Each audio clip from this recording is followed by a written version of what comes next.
अस्सलाम वालेकुम नाज़रीन। कहानी बदफितरत से दोस्ती। एक मर्तबा का जिक्र है कि एक कुएं में बहुत से मेंढक रहते थे। उनमें से एक मेंढक बहुत फिदा और बदसूरत था। उसके साथी उसका मजाक उड़ाते थे। उस वक्त भी सब उसका मजाक उड़ा रहे थे तो उसे बहुत गुस्सा आया। हमें देख तो ऐसे रहे हो जैसे हमें खा जाओगे, एक मेंढक ने कहा तो बाकी सब हंसने लगे। मैं तुम सबको देख लूंगा, बदसूरत मेंढक बोला तो उसका सब मजाक उड़ाते हुए खुराक की तलाश में कुएं से बाहर चले गए। उनके जाने के बाद फिदा मेंढक सोचने लगा कि इनसे कैसे बदला लूं। फिर वो कुएं से बाहर आ गया। सामने उस वक्त एक सांप नजर आया। मेंढक ने उससे कहा, क्या तुम मेरे दोस्त बन सकते हो? क्या तुम्हें ये मालूम नहीं कि सांप मेंढक को खा जाता है?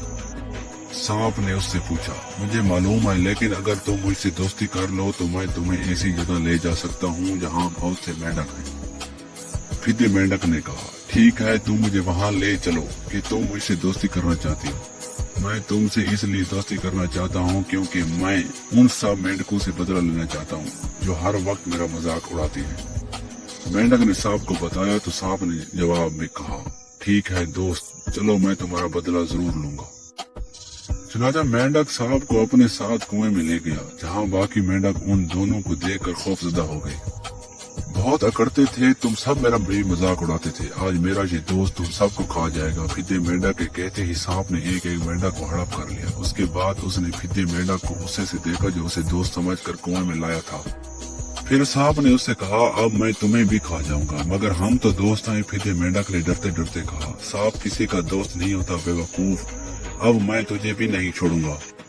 सांप ने अपनी लंबी जुबान बाहर निकालते हुए कहा, एक मिनट रुको, अगर मैं तुम्हारे लिए बहुत सारे मेंढकों को यहाँ ले आऊं तो फिदा मेंढक बोला, नहीं, तुम उनको यहाँ ना लाओ बल्कि मैं तुम्हारे साथ जाऊंगा। सांप बोला, अगर तुम मेरे साथ गए तो वो सब मेंढक डर कर भाग जाएंगे, मैं उन्हें किसी तरह बेला फुसला के इधर ले आता हूँ। सांप मान गया तो मेंढक कुएं से बाहर निकला और जान बचाकर भाग गया।